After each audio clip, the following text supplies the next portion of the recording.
సవాల్ను స్వీకరించకుండా, వేలేరు మండల కాంగ్రెస్ పార్టీ నాయకులు ఇచ్చినటువంటి సవాల్ను స్వీకరించకుండా కేవలము వ్యక్తిగత దూషణలకు వారు పాల్పడుతున్నారు. మాటకు ముందుగా వారు చేసేటటువంటి వ్యాఖ్యలలో ఆ ఇంపరాది గుట్టల భూముల విషయంలో మాట్లాడదాం రండి అన్నాం, అభివృద్ధి విషయంలో మాట్లాడదాం రండి అన్నాం. మీరు ఆ విషయాలు రాకుండా వ్యక్తిగత దూషణలు చేస్తూ, వ్యక్తిగత విమర్శలు చేస్తూ మాట్లాడుతున్నాం. సరే, నిన్నటి రోజున మేము పత్రికా సమావేశం ఏర్పాటు చేసినప్పుడు సద్దాం హుసేన్ పెట్రోల్ గురించి మాట్లాడుతూ ఉన్నాడు. పెట్రోల్ అని చెప్పి మాట్లాడుతూ ఉన్నాడు. పదే పెట్రోల్ తీసుకున్నాడు. మేము ఆ విషయం మాట్లాడే సందర్భంలో మీరు కదా దిష్టి బొమ్మలు దానం చేసినట్టు మేము కూడా మనిషిలాగా దిష్టి బొమ్మను తయారు చేసి పెట్రోల్ పోసి అడ్డు పెడతామని చెప్పాను. దాన్ని ఆ మాట్లాడే క్రమంలో ఒక వ్యక్తి మీదనో ఒక పార్టీ మీదనో ఉద్దేశించి మాట్లాడలేదు. ఆ మాట్లాడే క్రమంలోకెల్లా మీరు ఆ మాటలు వక్రీకరించుకున్నారు. అంతేకాకుండా మేము ఈ మాటను ఎందుకు అనాల్సిన పరిస్థితి ఏర్పడ్డదంటే, మీరు నిన్ను అన్నా అని చెప్పి పట్టుకపోయిన పోలీస్ స్టేషన్లో పిటిషన్ ఇచ్చే పరిస్థితులు ఏర్పడతాం. మరి మీరు అన్నటువంటి విషయాలలో ఊర్లలోకి రానియం, ఉరికించుకుంటూ కొడతాం, నాలుగలు జీవితం, వెధవ అని, బొచ్చు కుక్కలని మీరు మాట్లాడినటువంటి సంబోధన ఏ విధంగా ఉన్నది? మీరు ఇచ్చినటువంటి సంభాషణ పట్టుకపోయి మేము పెడితే ఎన్ని కేసులు కావాలి? మా నాయకుని అడిగినా మరి ఇట్లా మాట్లాడుతూ ఉన్నారు, వాళ్ళు ఇష్టం వచ్చిన రీతిలో మాట్లాడుతూ ఉన్నారు, మేము కేసులు పెట్టాలని ఏం పరిస్థితి అంటే అది వాళ్ళ నైతికతకు వదిలిపెట్టాలని చెప్పి మాట్లాడి మా నాయకుడు. మరి కేసులను ప్రోత్సహించడానికి ఇదే నిదర్శనం. నిన్న నా మీద మళ్ళీ పిటిషన్ ఇచ్చింది మళ్ళీ బీఆర్ఎస్ పార్టీ నాయకుడు. ఇది ఎంతవరకు సమంజసం? నిన్న మీరు మొన్న మాట్లాడుతూ ప్రతిసారి రౌడీ షీటర్ అని అంటా ఉన్నారు. మరి రౌడీ షీటర్ సద్దాం హుసేన్ ఎక్కడైనా మానభంగాలు చేసిండా, మర్డర్లు చేసిండా, కిడ్నాపులు చేసిండా, ఎక్కడైనా గాంజా అమ్మినా, ఎక్కడైనా స్మగ్లింగ్ చేసిండా, ఎక్కడైనా మాఫియాను ప్రోత్సహించిండా? కనీస నైతికత విలువలు కాపాడుకోవాలి కదా. ఒక ఎంఏ బీపీటీ స్టూడెంట్ నేను, నన్ను తీసుకుపోయి మీ బీఆర్ఎస్ పార్టీ అధికారంలోకి వచ్చిన తర్వాత నన్ను ఒక సూడో రౌడీ షీటర్గా ఓపెన్ చేయించిళ్ళు. కొన్ని సద్దాం హుసేన్ నన్ను బెదిరించిండని ఎవరన్నా ఒక్కలన్నా రోడ్డెక్కి చెప్పిల్లా? ఎవరైనా కొట్టిళ్ళని రోడ్డెక్కి చెప్పిల్లా? మాటికి రౌడీ షీటర్ అని అంటారు. ఇప్పుడు మేము పట్టుకపోయి మా మనోవేదన ఎంత గురి అవుతుందని చెప్పి మేము ఎంత పిటిషన్ ఇవ్వాలి? మాకు కూడా కుటుంబాలు ఉన్నాయి. మేము చేసుకున్నటువంటి మా భార్య పిల్లలకు వాళ్ళకేం సమాధానం చెప్పుకోవాలి? మా కుటుంబాలు ఎట్లా ఆవేదన చెందుతూ ఉన్నాయి? అవన్నీ మేము చెప్పుకోవాలని మాకు తెలియదా? కాంగ్రెస్ పార్టీ అధికారంలోకి వచ్చింది ఏ విధంగా అభివృద్ధి చేస్తుందనే నమ్మకంతో ప్రజలందరూ గెలిపించింది.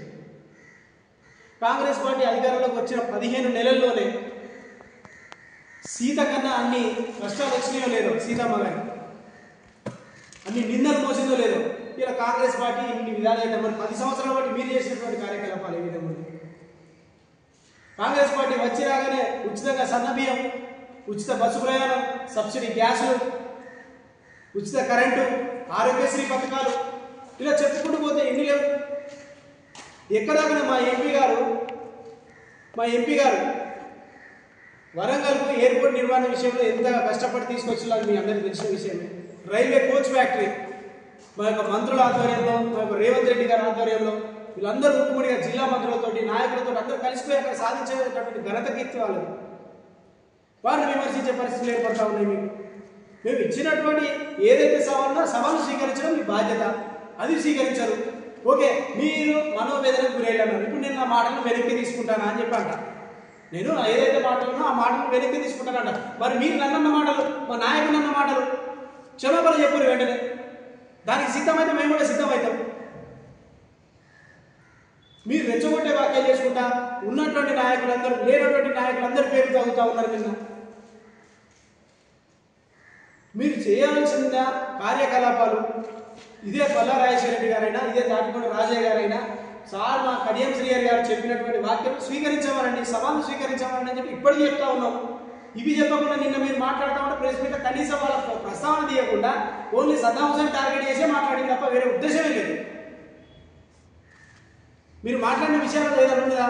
అంతెందుకు కేసీఆర్ స్వయంగా బండితో నువ్వు ఇంటికి రా, నా ఇంటికి వచ్చి నా ఫామ్ హౌస్కి వచ్చి దున్నుతావా, నువ్వు చంపుతావా, నువ్వు చేస్తావా, నువ్వు 4 ముక్కలు కావాలని చెప్పి మాట్లాడతారు. ఆయన ఎన్ని కేసులు పెట్టాలి?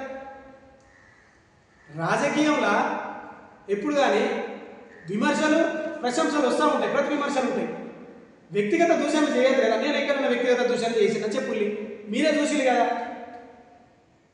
పెట్రోల్ పోతానా కానీ పెట్రోల్ పోసిల్లా? మీరు పెట్రోల్ పోసిల్లు, మేము కూడా దిష్టి బొమ్మల మీద మనుషులు తయారు చేసి పెట్రోల్ మొత్తం అన్నది తప్పైందా? ఇప్పుడు కేసులను ఎవరు ప్రోత్సహిస్తారు అది అర్థమవుతుంది కదా. నేను కేసులకు భయపడే వ్యక్తిని కాదు, కేసుల గురించి ఇది కాదు నాకు.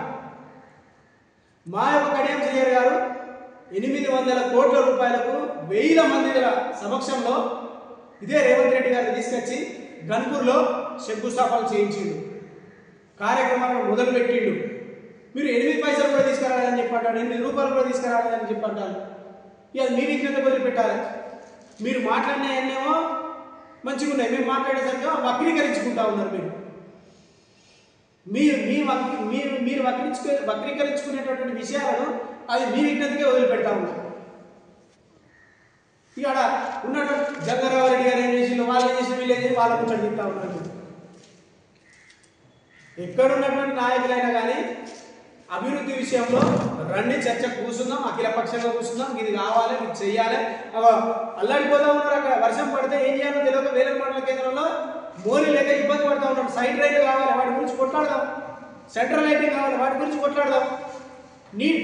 ఇప్పుడు ఇన్ని 10 ఏళ్ళ బట్టి రాదు, ఒక 3 ఊళ్ళకి నీళ్ళు వచ్చినాయి అడుగుతుంది సద్దాంశం లంగాయండి, దొంగయండి. మరి మన వేరే ఉన్నటువంటి అన్ని గ్రామాలకు నీళ్ళు వద్దా, అది అడగద్దా? అది చేయమని అడిగితే సద్దాంగాడు అన్నీ ఎటువంటి మాట్లాడతాడు, రెవల్యూషన్గా మాట్లాడతా ఉన్నాడు, రెచ్చగొట్టే వాక్యం. మీరు చేసేటటువంటి రెచ్చగొట్టే వాక్యాలు ఇవి, అంతే తప్ప వేరే ఉద్దేశం లేదు. కాబట్టి అందరము అభివృద్ధి విషయంలో పాటుపడదాం. నువ్వో పార్టీ ఉన్నా నేను పార్టీ. ఇప్పుడు ఎలక్షన్లు ఏం లేవు. ఆ ఎలక్షన్లు వచ్చేసరికి అప్పుడు ఏం జరుగుతుంది, ఏంటి పరిస్థితి, అప్పుడు పోరాటం చేసుకుందాం. ఇప్పుడు నువ్వు వ్యక్తిగత దూషణలు చేసిన ఎంతవరకు కరెక్ట్? సరే అన్న, నువ్వు నాకు బ్రతుకుని ఇచ్చినావు, నేను గుడాలే అమ్ముకుంటా, నీళ్ళ ప్యాకెట్లే అమ్ముకుంటా, గిలాసులే అమ్ముతా, నా పని అది, నా పని అదన్నా. నువ్వు నా బ్రతుకుని ఎంచుతా ఉన్నావు. ఎవరి బ్రతుకులు ఏంటని ఊళ్ళో ఉన్న జనాలకి ఎరుక. మీకు తెలియదు, అందరూ చూస్తలేరా? నేను తెల్లంతా కూర్చుంటే ఎక్కడేం సాయం చేయాలో చేస్తా, నాకు ఆడ రూపాయి అయితే ఆటను తింటా, ఆటను పెడతా, అదే నా దగ్గర ఉన్నది. కానీ మీరు నా బ్రతుకునేస్తా ఉంటారు, నీ గుడాలు అమ్ముతాలు, అవి చేస్తాలు, ఇవి చేస్తాలు అంటే మరి నేను బరాబర్ బాధతో చెప్తాను. నేను చేసే పని గుడాలు అమ్ముతా. ఇక మీరు చేసిన కథలకు నాకు 2 సంవత్సరాలు క్యాంటీన్ కూడా రాకుండా చేసి నేను బతుకుతా ఉంటే నా పొట్ట మీద కొట్టినప్పుడు అదని తెలియదు అన్న అంటాడు. పొట్ట మీద కొట్టాం, ఈ మీద కొడతాం, దెబ్బలు కొడతాం అని చెప్పి అన్న అంటాడు. మరి పొట్ట మీద కూడా కొట్టిలన్న. కాబట్టి మీరు వ్యక్తిగత దూషణలకు పోతే మేము వ్యక్తిగత దూషణలకు పోవాల్సిన పరిస్థితులు ఏర్పడతాయి. మీరు అన్నటువంటి వాక్యాలు ఏవైతున్నాయో వాటిని వెనుకకు తీసుకున్నట్టు అయ్యేది ఉంటే క్షమాపణ చెప్పినట్టయితే మేము కూడా ఆ వాక్యాలను వెనుకకు తీసుకుంటున్నాం. అదేవిధంగా దానికి సిద్ధంగా ఉంటాం. అభివృద్ధి విషయంలో మాత్రం 100% కొట్లాట, పోరాటం చేతనే ఉందాం. ఈ విషయాన్ని మీరు దృష్టిలో ఉంచుకొని ప్రతి ఒక్కరూ మీరు నిమ్మకు నీరెత్తినట్టుగా వ్యవహరించకుండా పాలు పంచుకోవాలి, మాతో పాటు అభివృద్ధి విషయంలో ఉండాలని చెప్పి సందర్భంగా తెలుసుకుంటూ ఈ కార్యక్రమంలో నాతో పాటు పాల్గొంటున్నటువంటి ప్రజాప్రతినిధులందరికీ పేరు పేరున హృదయపూర్వక నమస్కారం తెలియజేసుకుంటూ సెలవు తీసుకుంటాం. జై హింద్, జై కాంగ్రెస్.